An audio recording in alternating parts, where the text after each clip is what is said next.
into my study on what the future holds for all of us, and especially for the coming generations, I'm delighted to have with us Nadir Godrej, who is a chemical engineer and industrialist, managing director of Godrej Industries and chairman of Godrej AgriTech. Interestingly, he studied at IIT Bombay for a year before transferring to MIT, earning his Bachelor of Science through MIT, then a Master of Science in Engineering from Stanford University, and moving on to Harvard Business School for his MBA. A fun fact about him is that he speaks 6 languages, including Russian and French. And I've had the privilege of hearing some of his poetry. So if you haven't gotten your hands on Nadirji's poetry, I strongly suggest you do. A man with a varied range of interests, most importantly, a man with a golden heart. Thank you so much, Nadir Godrej, for doing this for us. You're most welcome, Vibha. Okay, terrific. All right, so as you know, as we begin this conversation, I want to just lay the context of the conversations about the future of work. So from your vantage point as managing director of such a large organization, why keep a pulse on the future? Why is this conversation even important to have? It's very important to have because we always have to look at the future.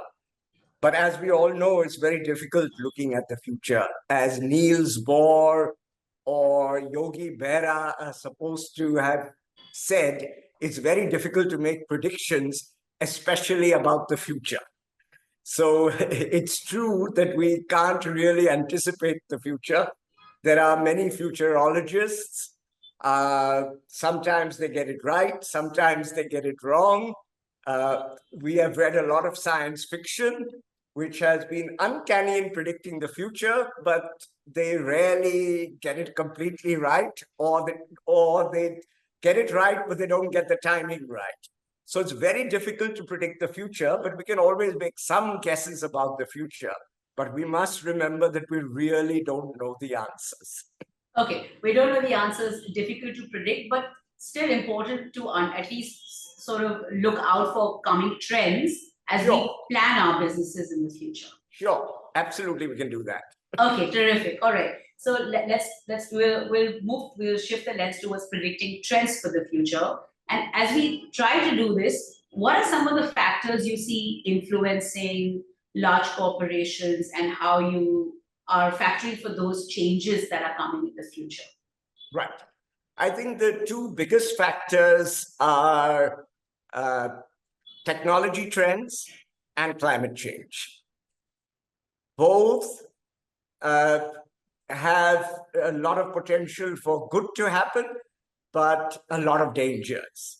First of all, let's talk about technology trends. We've all been talking about artificial intelligence. We know that artificial intelligence now can do much more than it could do before. Earlier, there seems to be limits on artificial intelligence. Now, more and more, it seems like there will not be limits. It will do more and more of what human beings do, better, at lower cost, and on a grander scale. So this is, of course, one trend. Another trend is climate change, which could destroy the planet. Sure. But, of course, technology is a potential solution to climate change. Policy is also very important for climate change. It's not just technology.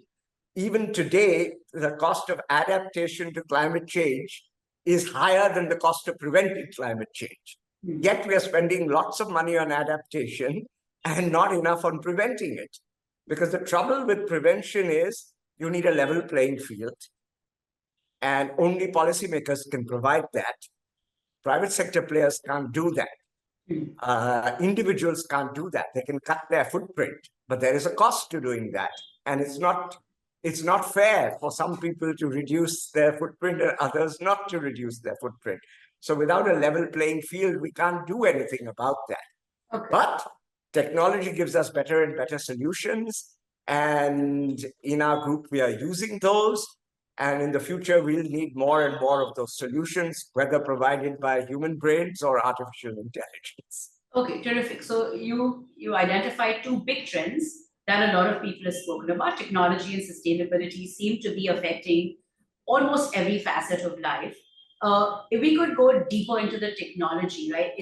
Are there any specific examples you could share about the Godrej Group, and are you implementing AI solutions? Are you seeing it in the supply chain of Godrej Agrovet? Where are you seeing technology come in as a fundamental shifter? Right. We are, for quite some time, we have been employing digitization. Artificial intelligence, we are just beginning. In fact, on Friday, we have a conference where we have IT companies coming and talking to us as well. And all our business leaders will be there, and we will try and learn more about it and see how we can use it. Some parts of the business are already using it. We use a lot of digitization, for instance, in our oil palm plantations. These are plantations run by smallholder farmers, but we have a strong connect with them. We pick up the fruit bunches from them. We supply them with the planting material. We give them advice. We've got a mobile app that they can use through which we can give them the correct advice to improve their yields, to improve their profitability. That sort of thing we are doing. But so far in this app, we are not using artificial intelligence. It's human advice. But I'm very sure that in the future, a lot of these things could be fitted with artificial intelligence, and the farmer will only make a query and immediately the artificial intelligence system would give him an answer. But we're not really there yet. But I'm pretty sure we'll be moving in that direction. The other area is technology to combat climate change. We have a goal in a few years' time to use only green energy. We already use a little bit of solar, but what we in our group use much more of is biomass, because we have continuous operations. As you know, solar and wind have storage problems, but biomass can easily substitute fossil fuels because it's similar to fossil fuels. Fossil fuels are the same sort of product where you wait for years and years for the earth to convert the biomass into a fossil fuel. And here we can use the biomass directly in very similar equipment. And it's a round-the-clock solution, so we don't have to worry about storage. So that's where we are using technology a lot to combat climate change. And we are using technology for recycling of plastic, reducing our use of plastic, using only biodegradable or compostable plastics, those kind of technologies we also deploy in a big way, and will do so more and more in the future. Okay, terrific. So it sounds like it's a very adaptive approach. You see these trends coming, and it sounds like you're very open to them. You have a conference lined up literally, and you're saying, you want to embrace the change that's coming. Absolutely. Absolutely. Okay. So when you talked about, sustainability and these changes that you're implementing, where are the forces of nature? Is this force coming from your consumer, where you say, hey, listen, I think in the future, my consumer's going to ask me, was this a sustainable supply chain? Or are you seeing this as a policy push where you see, between consumer, producer, and government, where are you seeing the forces aligned? Right. In our case, we started the sustainability journey in 2010. It was initiated by my niece, Nisaba, who is also a Harvard MBA. And she had DASRA and FSG do a study for us. And we inaugurated our program, Good and Green, where we tried to be environmentally and socially sustainable. And we also took ideas from Michael Porter on shared value. So we tried to go on this journey, not by making sacrifices, but trying to help society and business simultaneously. I know in the US, there's a big pushback against ESG very recently, thinking that it is affecting profits. But India, we don't think so, because we try to get shared value by initiatives. Also in India, we have compulsory corporate social responsibility spends of approximately 2% of profits. That has helped us a lot in our journey, and we think it's a great scheme, especially as when the government introduced the scheme, they also reduced corporate taxes. So we think it's a great idea to have compulsory corporate social responsibility and lower taxes. We can spend the money better than the government, and we can help society and ourselves while doing it, thanks to Michael Porter's brilliant ideas. So we think that's a total win-win. And so our driving force was largely that. the fact that banks like it, investors like it, shareholders like it, and our employees love it, and they co-created the program, and that's one of the reasons why they love it. So one of the way of handling the future is to collectively develop the future with all stakeholders, and then you're more likely to get it right. And that, I think, is going to be the leadership style of the future.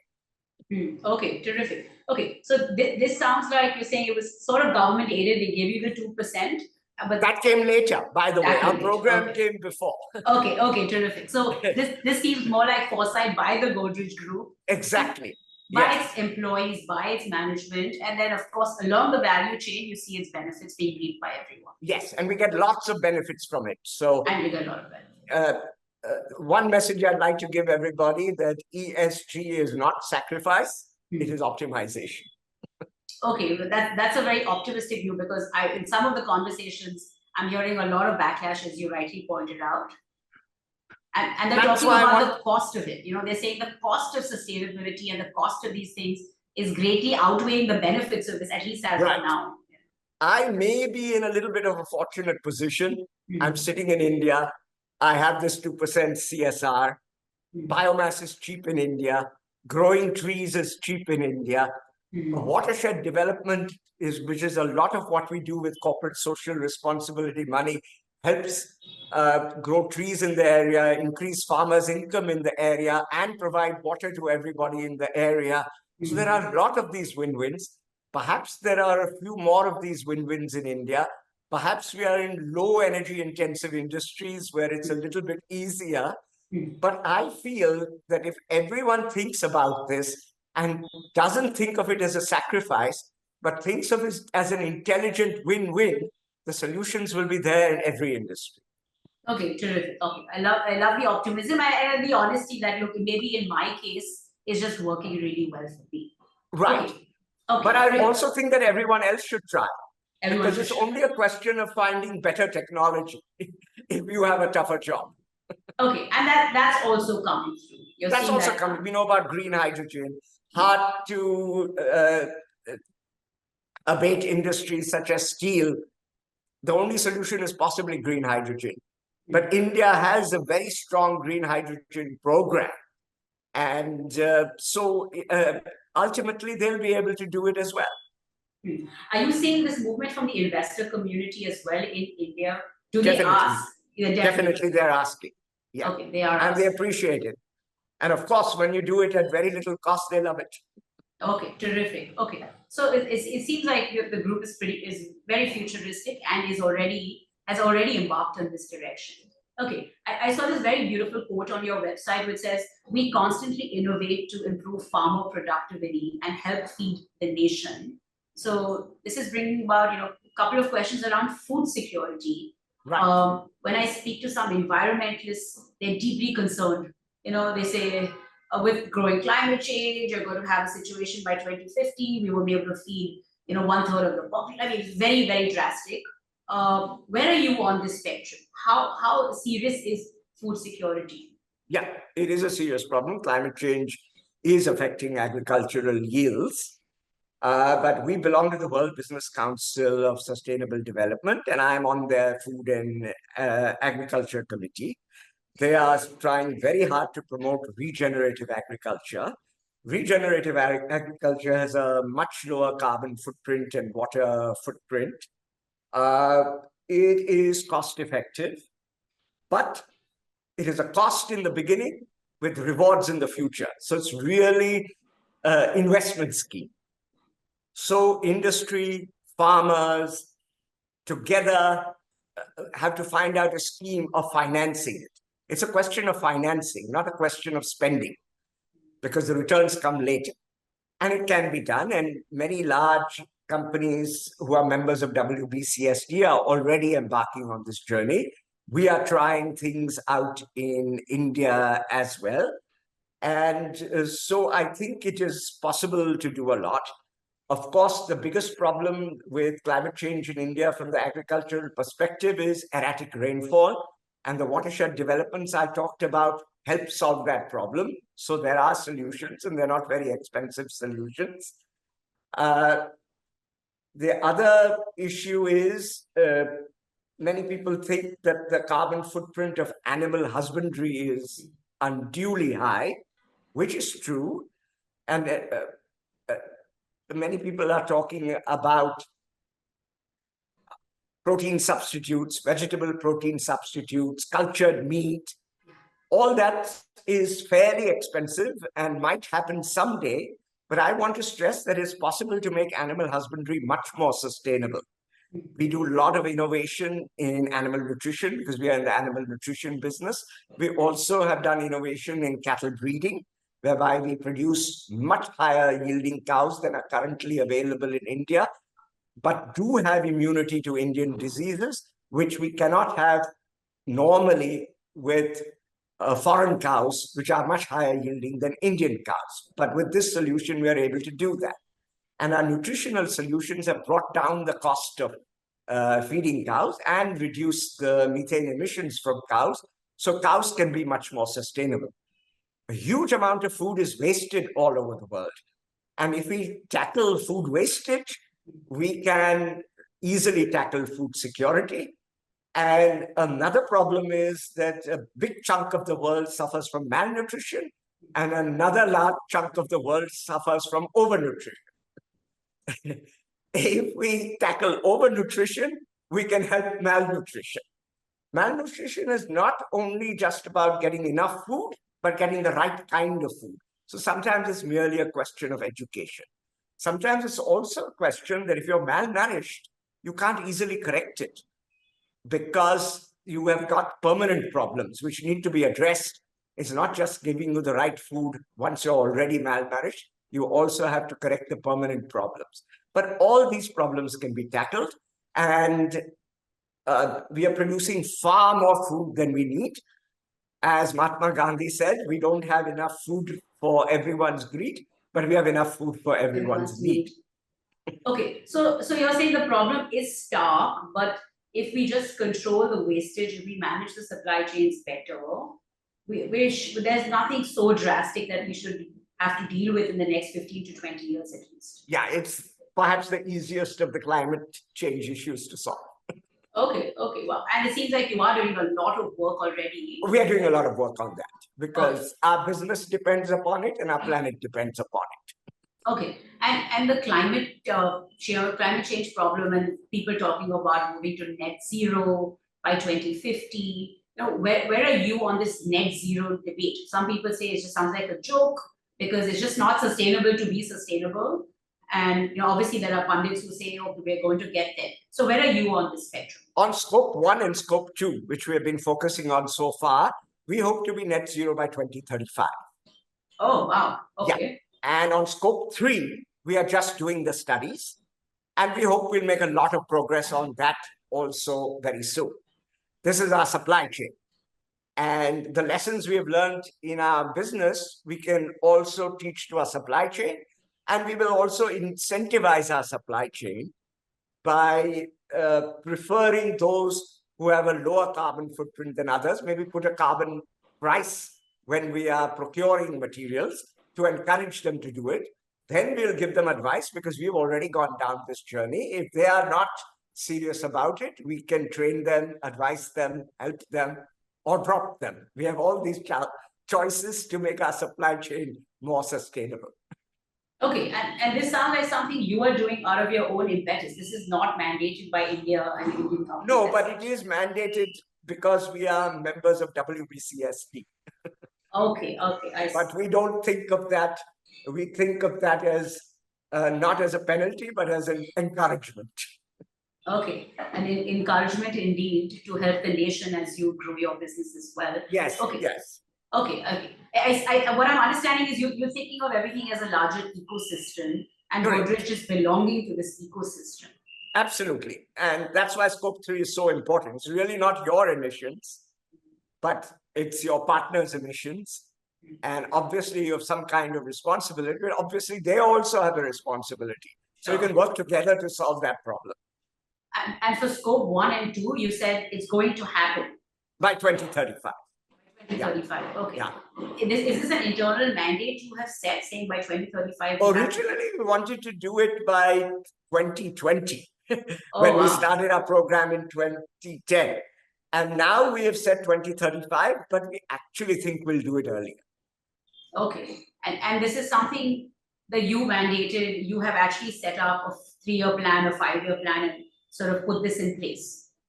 Correct. We are already making a lot of progress, partly because we are using huge, some of our businesses are 70% green energy already. Some are even more than that. On water, some of our businesses are 5 to 8 times water positive because of the CSR watershed developments we do. Oh, wow. Oh, my God. This needs to be a case study for other Indian And a watershed corporations. development in India is dirt cheap. It costs something like 20 rupees of capital investment per kiloliter saved annually. And the developments can last for 10 to 20 years. So for 20 years, you can get that quantity of water annually for 20 rupees a kiloliter. Okay, so a lot of the changes, it sounds like they are slightly higher capex at the outset, but then if you amortize that cost over 15 or 20 years, everything suddenly starts making sense. That's right. Now, in the watershed development, there's no price for water in India.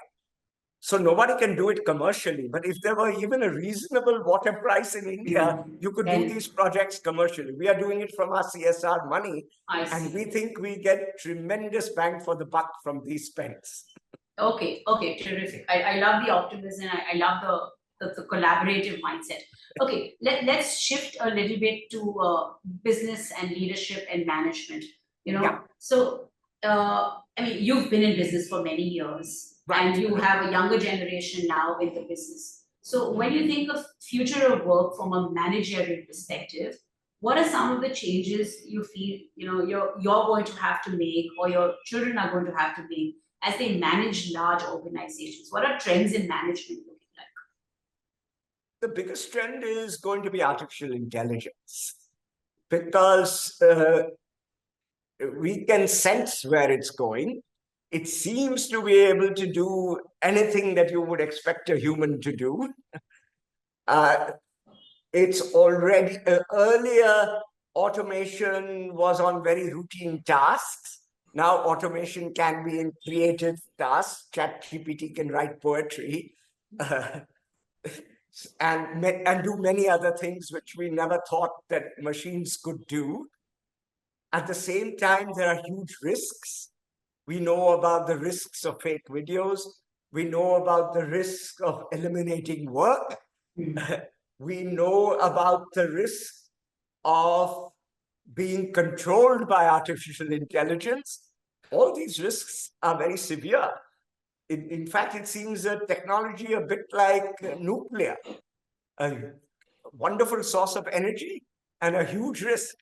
Somehow or the other, we prevented a nuclear war, but the doomsday clock is at a few seconds before midnight now. So how much longer are we going to prevent that? And will artificial intelligence approach midnight very fast? Sure. Okay. And we will have to think how to handle these things. And these are not problems for business alone. They're problems for policymakers. And when I read, many years ago, when I read Brave New World, I thought that something like that would ultimately happen, but I didn't think that I might see it happen close in your lifetime. In my lifetime. Absolutely.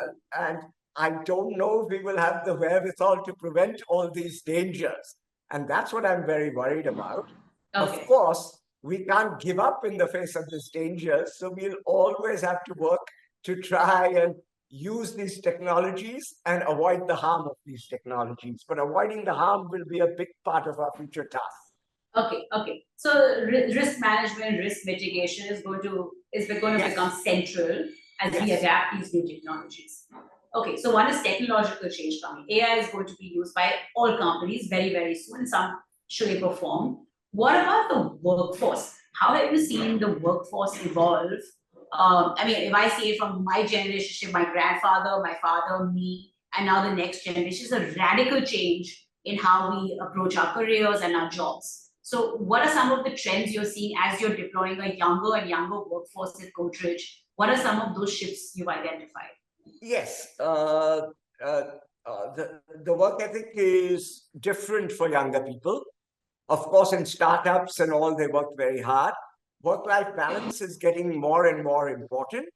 And as employers also, we feel that work-life balance is very important. We sometimes feel that in the past, people were exaggerating the hours they worked just to impress people. And I don't think it was healthy for them or for the business. So I am a great proponent of work-life balance. And obviously, if artificial intelligence is going to eliminate more and more jobs, we will need less and less time at work.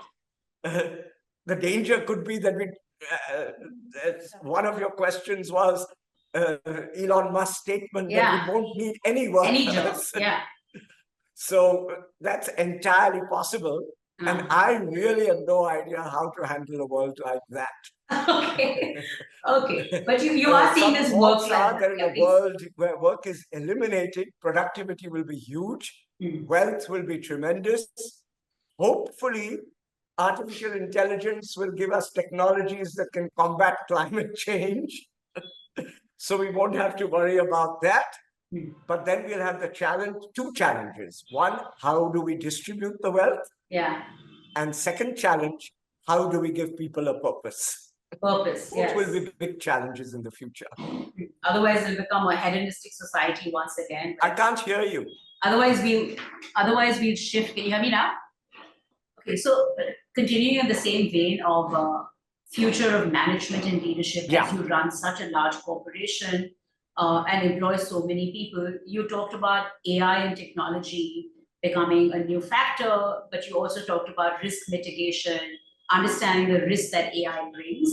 And then we were talking about the new workforce, right? Like the pool of people as we know it has shifted and is going to continue to shift. So what trends are you seeing in the younger generation, and how do you think young managers need to keep up with what's coming?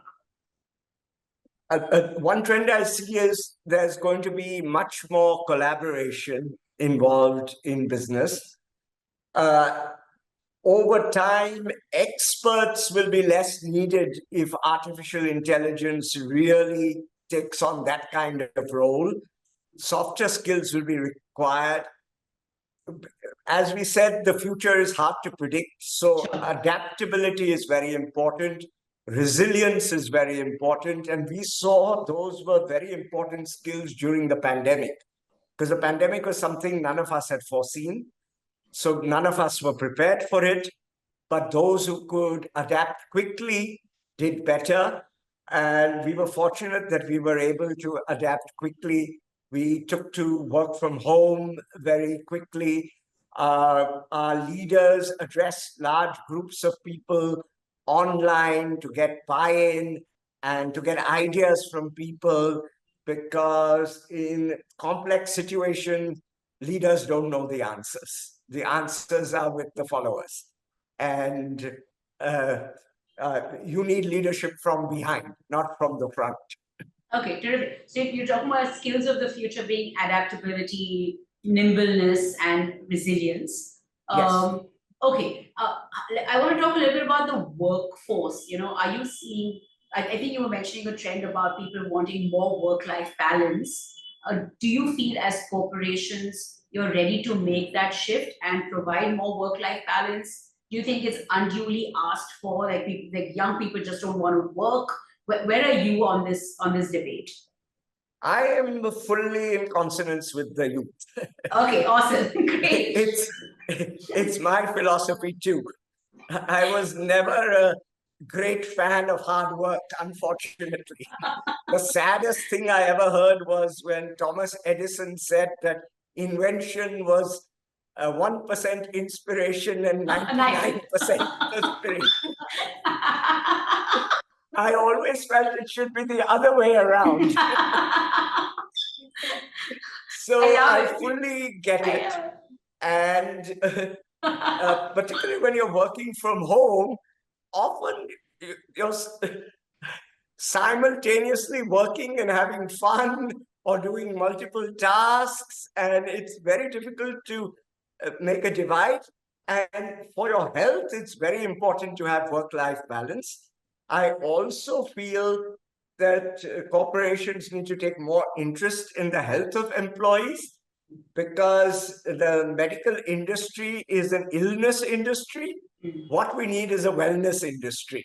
And corporations can be that wellness industry, encourage people to have healthy lifestyles, exercise, relaxation, sleep are all very important for healthy lifestyles, and they are part of work-life balance.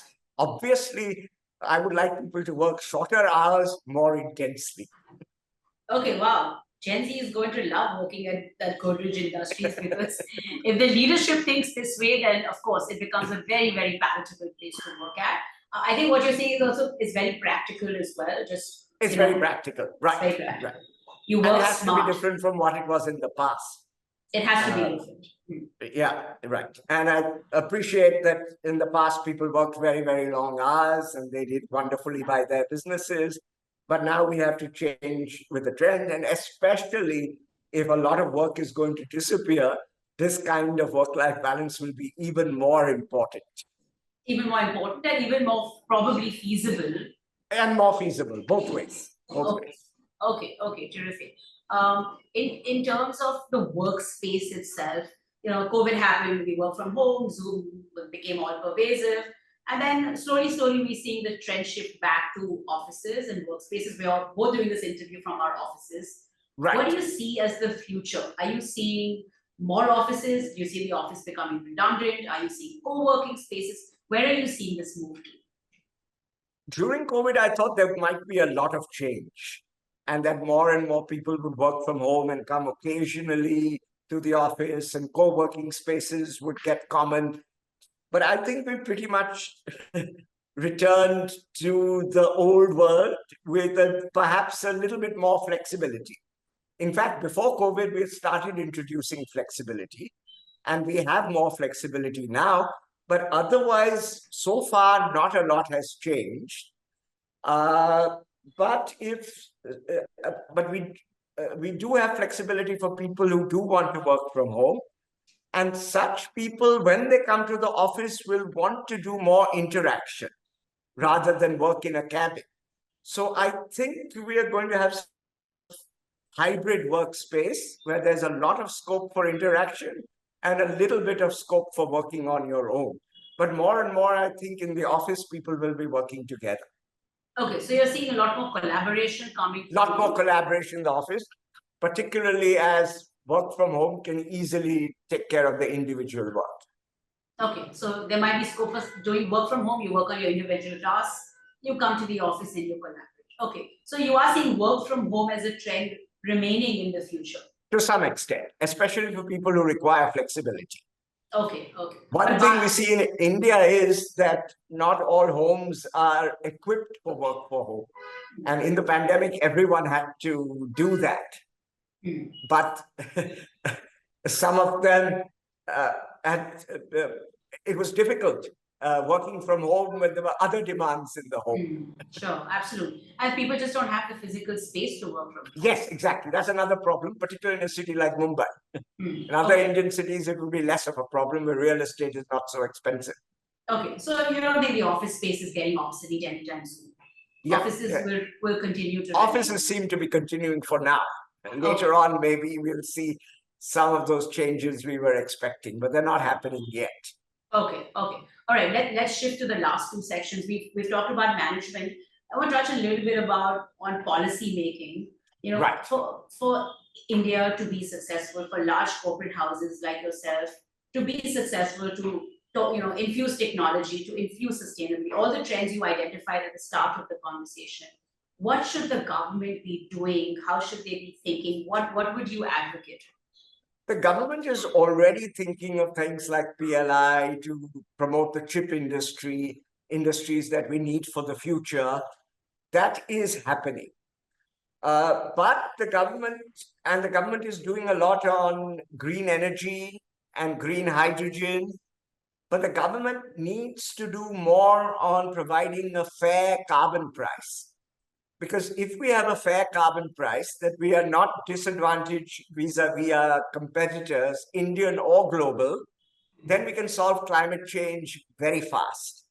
The government has some initiatives in that area, but it's slow. If they did it faster, India would reach net zero far before it's 2070.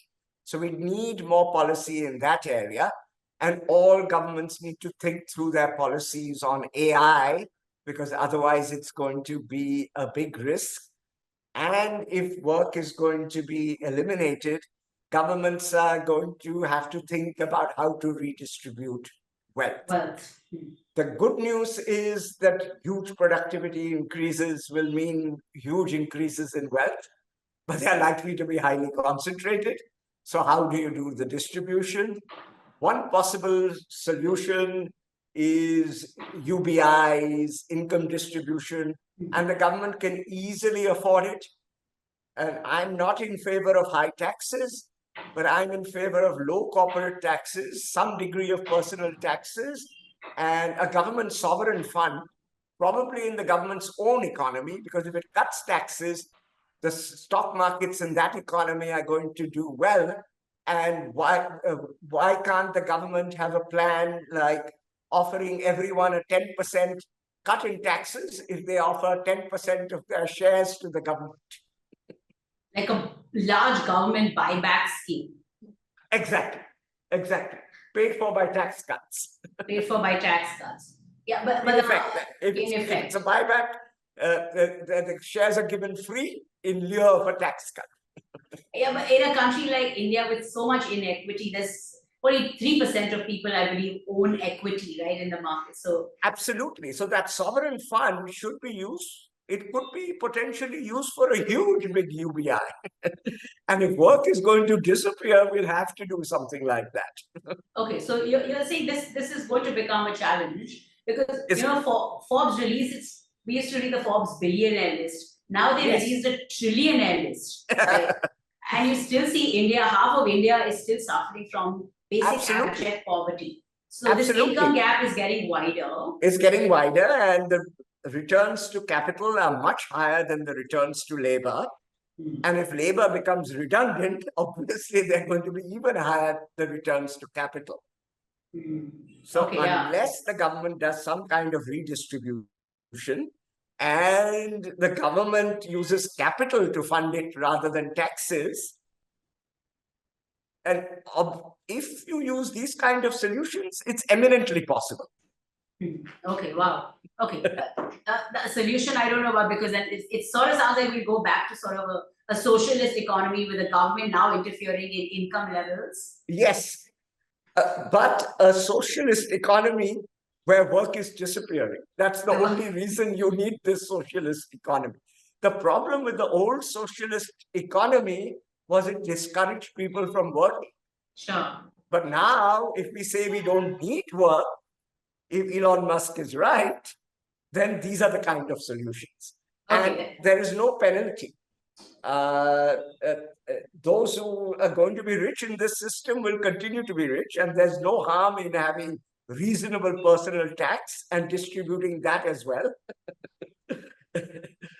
You're right. You don't need punitive personal taxes as we used to have in India at one time, where we had 97% income tax and 8% wealth tax.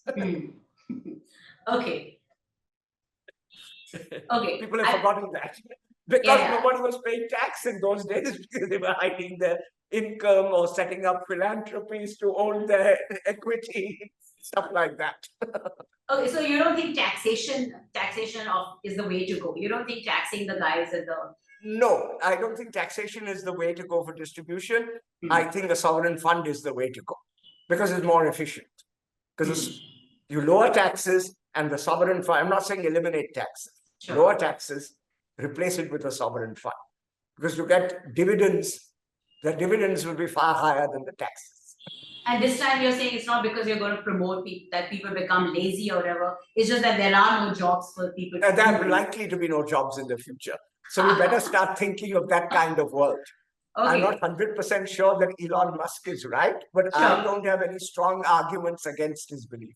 Okay, okay. So, if in a Muskish world, the government needs to be prepared to roll out these subsidies to provide basic sustenance, and that's how you're suggesting they do it. Yeah. Okay, terrific. Let's go to the last section of this conversation, which is obviously a topic close to your heart and mind, which is education and upskilling. So, firstly, if you had to go back, I mean, you nailed it in terms of your education from the way we see it, or rather saw it earlier, engineering, and then the MBA. But if you had to go back, or if you had to recommend to your grandchildren, hey, look, this is the way the world is going to shift. If you're going to be future ready, here's what I suggest you study. What would you advocate in terms of a degree today? Yes. And if you look at my degrees, it looks like that. But while I was at IIT and MIT and in St. Xavier's College, I also participated in quiz contests. I did drama. I did drama courses at MIT. I also studied French at MIT. Right, you are a linguist as well. And economics and psychology. And I'm a linguist. My father was fascinated by linguistics. He didn't speak a lot of languages, but he was fluent in German. And he had studied French. And he knew the grammar and how to pronounce French, German. He even taught me how to pronounce Italian when I first visited Italy when I was 12 years old. And he was interested in all sorts of things: history, geography, science, of course. He was also an engineer, but he was interested in all subjects. He used to tell my mother was a teacher, how can you teach geography if you don't know any geography? But my mother would very cleverly reply, I don't need to know geography to teach geography. Education is a process of thinking, not a process of learning. I accumulated a lot of facts, but I entirely agree with my mother that learning is not about facts. Lovely. That's a beautiful answer. Yeah. So what should the education be? As somebody said, it should be like a team, a broad education with one specialty. And some other person advised at a webinar on which I was, that maybe it should be like a pie, a broad education with two specialties. A broad education is going to be very, very important in the future because AI will be the expert. And you will need to synthesize things. If you're working in teams, talk to different people, put things together. You'll have to be psychologically sensitive. You'll have to know sociology to be able to handle this complex world where artificial intelligence could lead us into difficult areas. We are never going to be competing with artificial intelligence in intelligence, but we will have to compete with it on values, and values come from a broad education. Okay, which you said you did. So you're saying your family gave you almost this liberal arts education. That's right. That's right. And then college gave you this sort of STEM education. Yeah, and that's why I got to writing speeches in verse. My grandmother was a poet. She used to recite poetry to me. She was an English literature major. My mother studied education in English literature. And she was very good at mathematics. So everyone was broadly educated. Okay, and that's what you're advocating for the future. That's what I'm advocating for the future. Less specialization, more broad education, and literacy in every subject. Literacy across subjects as across subjects. Okay, it's very different from the traditional method. Like in India, we still have to pick science, commerce, or arts at the 10th grade. You're getting a 15, 16-year-old child to make this sort of decision. It's a bit ridiculous, but fortunately, the IB education is a little more flexible, and we should have more and more of that kind of education. Okay, terrific. So broad-based education with potentially one area of depth. One area of depth. Okay, let's go to our last question. As we've spoken about an Elon Muskish world. We spoke about a world where food is depleted, the poles are suddenly like flooded the whole planet, and we've spoken about a positive world where we're actually harnessing AI in a positive way and we're all reaping the benefits of AI. So in all my conversations, there's a gloom day scenario and a boom day scenario. If you had to predict a boom day, what would it look like? And if you had to predict a gloom day, what would that look like? And which one do you really think is more realistic? What's your gloom day prediction? As I said, prediction is difficult, especially about the future. Clearly, if we do things right, everything is going to be wonderful. The dangers are huge. One of the biggest dangers is that artificial intelligence can be used to subvert democracy. It's already being used to subvert democracy. If we subvert democracy, we are going to have very dangerous regimes. And then we are going to have a gloom day.